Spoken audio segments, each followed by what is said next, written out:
13,000 വർഷം മുമ്പ് 1300 വർഷം നീണ്ടു നിന്ന ഒരു തണുത്ത കാലഘട്ടം, അതാണ് യങ്ങർ ഡ്രയസ്. അന്നത്തെ ഐസ് ഏജ് കഴിഞ്ഞ് പതുക്കെ ചൂടായി വന്ന ഭൂമിയെ വീണ്ടും പെട്ടെന്ന് തണുപ്പിച്ച കാലമായിരുന്നു അത്. കാരണമായിട്ട് ധൂമകേതുവോ വാൽ നക്ഷത്രമോ മറ്റോ ഇടിച്ചുണ്ടായ ഇമ്പാക്റ്റ് ആണെന്നൊക്കെ പറയുന്നുണ്ടെങ്കിലും വലിയ വിഭാഗം ശാസ്ത്രലോകം ഇതിനെ അംഗീകരിക്കുന്നില്ല. എന്തൊക്കെയായാലും ഈ തണുത്ത കാലം ഭൂമിയിൽ പല കാലാവസ്ഥാ വ്യതിയാനങ്ങളും ഇക്കോളജിക്കൽ മാറ്റങ്ങളും കൊണ്ടുവന്നു. മെഗാഫോൺ അഥവാ വലിയ ജന്തുക്കൾ, മാമോത്ത് പോലെയുള്ളവയുടെ എക്സ്റ്റിങ്ഷന് കാരണമായ ഘടകങ്ങളിൽ പ്രധാനമാണിതെന്ന് പറയപ്പെടുന്നു. യങ്ങർ ഡ്രയസിന്റെ പാർശ്വഫലങ്ങൾ കൂടുതലും അനുഭവിച്ചത് നോർത്തേൺ ഹെമിസ്ഫിയർ ആണ്, അതായത് ഈ നോർത്ത് അമേരിക്കയൊക്കെ ഉൾപ്പെടുന്ന ഭൂമിയുടെ ഭാഗം. അവിടെയൊക്കെ ഈ കഠിന കാലാവസ്ഥകളിൽ ഈ മെഗാഫോണ ഒരു റിലയബിൾ ആയിട്ടുള്ള ഫുഡ് സോഴ്സ് മാത്രമായിരുന്നില്ല, അതിൽ നിന്ന് കിട്ടുന്ന ഫാറ്റ്, തൊലിയും ഒക്കെ ഉപയോഗിച്ചിരുന്നു.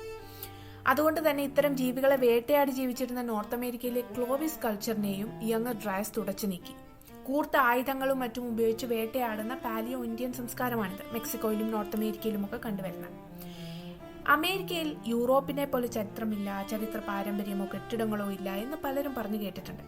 സത്യത്തിൽ യൂറോപ്യൻസ് അവിടെ ചെല്ലുന്നതിന് മുമ്പുള്ള ചരിത്രം പഠിക്കാതെയുള്ള അഭിപ്രായമാണിത് എന്നെനിക്ക് തോന്നിയിട്ടുണ്ട്.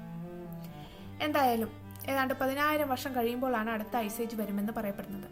നമ്മൾ ഹോമോ സാപ്പിയൻസ് ഇതിനു മുമ്പും ഐസേജ് തരണം ചെയ്തിട്ടുണ്ട്. ഈ പറയുന്നത് സത്യമാണെങ്കിൽ കണ്ടറിയാൻ മനുഷ്യൻ അടുത്ത ഐസേജ് തരണം ചെയ്യുമോ എന്ന്.